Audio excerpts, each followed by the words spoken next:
अगर पहले आ गए होते तो आज ये हाल ना होता। अब सेथ रॉलिंस को कोई नहीं रोक सकता है सिवाय इनके। वेलकम है गाइस आप लोगों का। वीडियो में हम लोग बात करेंगे समर स्लैम के बाद हुए आज के मंडे नाइट रॉ में क्या कुछ हुआ। बर्न इट डाउन के साथ new world heavyweight champion Seth freaking Rollins and team के साथ रॉ की शुभ शुरुआत होती है। अब सेगमेंट को स्टार्ट करते हुए अपने हथियार को उठाते हुए पॉल हेमन कहना शुरू करते हैं, लेडीज एंड जेंटलमैन देखो मेरा नाम पॉल हेमन है, अब बताओ गोट कौन है। मैं बस ग्रेटेस्ट ऑफ ऑल टाइम नहीं हूँ, मैं एक ह्यूमन ऑरिकल भी हूँ जिसकी भविष्यवाणी कभी गलत नहीं होती। फ्यूचर हम है, बिग डॉग ब्रॉन ब्रेकर है future, tribal thief the owner of सूला फाला बिग ब्रॉन्सन रीड है फ्यूचर। ट्राइबल चीफ से ट्राइबल थीप, उला फाला से सूला फाला सही है। रोमन की शूज को चोरी करने के बाद ब्रॉन्सन रीड को बिल्कुल सही नाम मिला है। अभी मैं इंट्रोड्यूस कर रहा होता द ओटीसी रोमन रेंज या फिर best in the world CM Punk को, वो बेचारा तो अपनी साइड प्लेट भी नहीं लगा पाया इस टाइटल पे। सेथ ने उसकी शादी तोड़ दी, हनीमून बर्बाद कर दी उसका उस टाइटल के साथ। वाह पॉल हेमन क्या बात कही है। So ladies and gentleman the raining defending undisputed world heavyweight champion of the world Seth freaking Rollins. इतने कमाल की तरह से सेथ रॉलिंस को इंट्रोड्यूस करने के बाद अब माइक सेथ के हाथ में आता है। वो बोलना शुरू करते हैं, ब्रुकलिन सेम ऑन यू, थोड़ी शर्म करो अपनी हरकतों पर। मैंने रेसलमेनिया का मेन इवेंट जीता, तुम सब ने मुझे धोखा दिया। ऐसे स्वागत किया जाता है अपने चैंपियन का हर वक्त। ओटीसी सीएम पंक भाड़ में गया पंक और ओटीसी। लिसन केयरफुली, कान खोल के सुन लो। Never ever doubt Seth freaking Rollins again. CM Punk नहीं, मैं हूँ वर्ल्ड हेवीवेट चैंपियन। मैं हमेशा एक प्लान रखता हूँ और वो प्लान बी था, ये टॉप सीक्रेट था। सिर्फ 2 लोगों को पता था इसके बारे में, my beautiful incredible intercontinental champion my wife और दूसरा मेरा ऑरेकल। अब हमारे पास एब्सोल्यूट पावर है, हमें कोई नहीं रोक सकता। इतने में मेगा स्टार एले नाइट का म्यूजिक हिट होता है। यहाँ आने के बाद एले नाइट कांग्रेचुलेट करते हैं विजनरी को, ऑरेकल को और उनके लड़कों को। अब क्योंकि last time Seth Rollins LA Knight से हारे थे तो यहाँ पे एले नाइट चैलेंज कर देते हैं सेथ रॉलिंस को वर्ल्ड हेवीवेट चैंपियनशिप के लिए। लगता है कि समर स्लैम की वजह से ब्रॉन ब्रेकर की नींदें पूरी नहीं हुई, जिस वजह से उन्हें एले नाइट का प्रोमो लोड ही लग रहा था, जिस वजह से वो सो गए। एले नाइट को जवाब देते हुए रॉलिंस कहते हैं कि तू लड़ना चाहता है, हाँ तू लड़ना चाहता है मुझसे, आज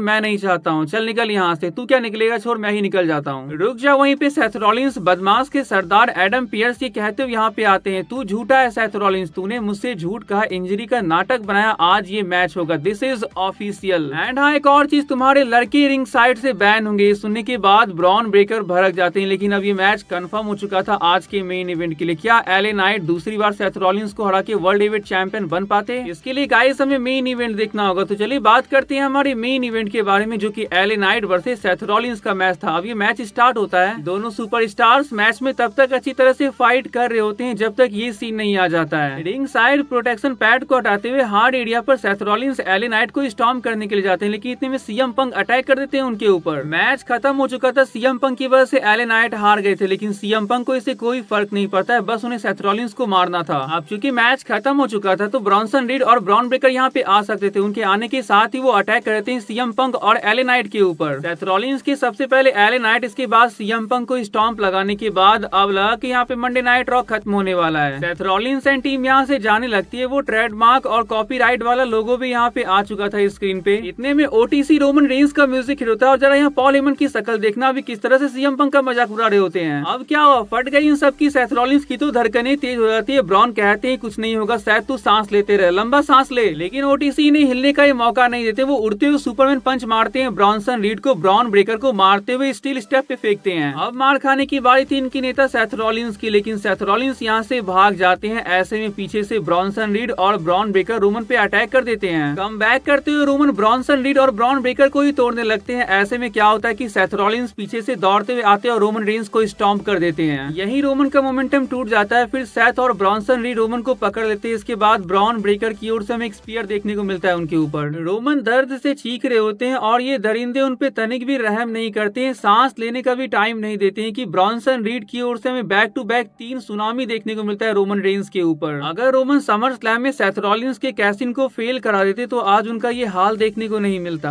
एडम पियर्स पूरी कोशिश करते हैं लेकिन वो भी क्या करेंगे, सेथ रॉलिंस के पास पूरी पावर आ चुकी है, उन्हें रोकना अकेले किसी के बस की बात नहीं है अब। और यहाँ में क्या देखने को मिलता है कि ब्रॉन्सन रीड वापस से रोमन के नए शूज को चुरा चुके हैं। लगता है कि सूला फाला की कलेक्शन तैयार कर रहे हैं ब्रॉन्सन रीड। रोमन के यहाँ पे उठने के बाद वो देखते हैं कि ये मोटा फिर से मेरा इतना महंगा शूज ले गया, साइज भी नहीं है उसका, फिर भी वो मेरा शूज चोरी कर लेता है, इसलिए लगता है कि शूज नहीं हो पाता है, तो ब्रॉन्सन रीड गले में उसे टांग लेते हैं। रॉ के एंड होने के बाद सीएम पंक यहाँ पे होते हैं। एले नाइट उनपे गुस्सा कर रहे होते हैं कि तेरी वजह से मैं मैच हार गया, हम क्या इनके साथ आने के बारे में सोच रहे हैं, ये तो दिन पे दिन दूर ही जाते जा रहे हैं। सीएम पंक और रोमन रेंस के बीच बहस हो जाती है, जहाँ पे रोमन रेंस यहाँ पे सीएम पंक को ओल्ड एस बिच कह देते हैं। अगर ये ऐसे ही लड़ते रहे तो सेथ रॉलिंस का एक बाल तक भी बाका नहीं कर पाएंगे। फिलहाल आज बताया गया कि गुंथर के नोज में इंजरी आ चुकी है, जिस वजह से वो इनफाइनाइट टाइम के लिए एक्शन से बाहर हो चुके हैं, और उनकी नोज की अभी क्या कंडीशन है फैंस की ओर से एग्जाम्पल दिया गया है। सच में ये फैंस कमाल है यार। तो चलिए अब बात करते हैं उसके बारे में जो आप लोग देख के आए थे। जैसा कि मैंने आप लोगों को बताया कि सीना ही चाहते थे कि वो अपने आखिरी मैच में मतलब कि रिटायरमेंट टूर में ब्रॉक लेसनर को फेस करे, इसलिए ब्रॉक लेसनर का रिटर्न हुआ। सीना जो चाहते थे वो हो गया। अब पता है ब्रॉक क्या चाहते हैं, वो चाहते हैं कि मेरे और जॉन सीना के मैच में स्टुपलेशन ऐड की जाए। समर स्लैम के बाद WWE का next PLE clash in Paris होने वाला है, तो ये मैच वहीं पे होने वाला है विथ स्टुपलेशन। एंड यारो सीना आप लोगों को नेक्स्ट स्मैकडाउन से लाइव देखने को मिलेंगे, लेकिन सवाल ये कि क्या ब्रॉक लेसनर सिर्फ सीना के लिए आए हैं? नहीं। देखो एक चीज मैं क्लियर कर देता हूँ कि ब्रॉक के WWE करियर में भी अब लिमिटेड मैच ही बचे हुए हैं। एक तरह से ये रन ब्रॉक लेसनर की भी रिटायरमेंट को ही लीड करेगी। कुछ गिने चुने मैच या ब्रॉक के बचे हुए हैं जिसे आप अपनी उंगलियों पे गिन सकते हो। अभी ब्रॉक लेसनर जॉन सीना से फ्यूड करे, उनका मैच जॉन सीना के साथ होगा। इसके बाद रेसलमेनिया 42 के लिए उनका ओपोनेंट गुंथर बताया जा रहा है। एक सीएम पंक का नाम हो सकता है, सेथ रॉलिंस हो सकते हैं, और एक आखिरी नाम जो है रोमन रेंस का। विंस मैकमैन का ऑल टाइम फेवरेट मैच कुछ नहीं है, हम रोमन वर्सेस ब्रॉक कराएंगे। इनकी क्या शानदार राइवलरी है। फिर एक मैच ब्रॉक के रिटायरमेंट से पहले तो बनता है। इस मैच को आप लोग फ्यूचर के लिए लॉक रखना, और एक आखिरी बार के लिए बिल्कुल दिल पे लगा होगा निकी बेला का जो उन्हें कहा गया। बेकी लिंच हमें देखने को मिलती है, डिंग डोंग मैंने लारा वेल्किया को हरा दिया और अब मैं लंबे टाइम के लिए चैंपियन रहूंगी। निकी बेला उन्हें इंटरप्ट करती है। आने के बाद वो कहती है कि स्टार्टिंग से मैंने तुम्हें अप्रिशिएट किया था बेकी, और मुझे पता था कि तुम एक बहुत बड़ी स्टार बनोगी। तुम नई थी, टैलेंटेड थी, इसलिए मैंने तुम्हें सपोर्ट किया, लेकिन तुम क्या कर रही हो, WWE के फ्यूचर स्टार्स के हाथों में हथकड़ियां पहना रही हो। तुमने मुझे डिसअपॉइंट किया, तूने गलत किया अपने हस्बैंड की तरह। सेथ के झूठ को तो हम बाय कर चुके हैं, लेकिन तुझे नहीं कर सकते। बेकी कहते ए तू मेरे हस्बैंड के बारे में नहीं बोल सकती, मैं और मेरे हस्बैंड ग्रेटेस्ट रेसलिंग कपल है अब तक के हिस्ट्री में। लेकिन एक मिनट,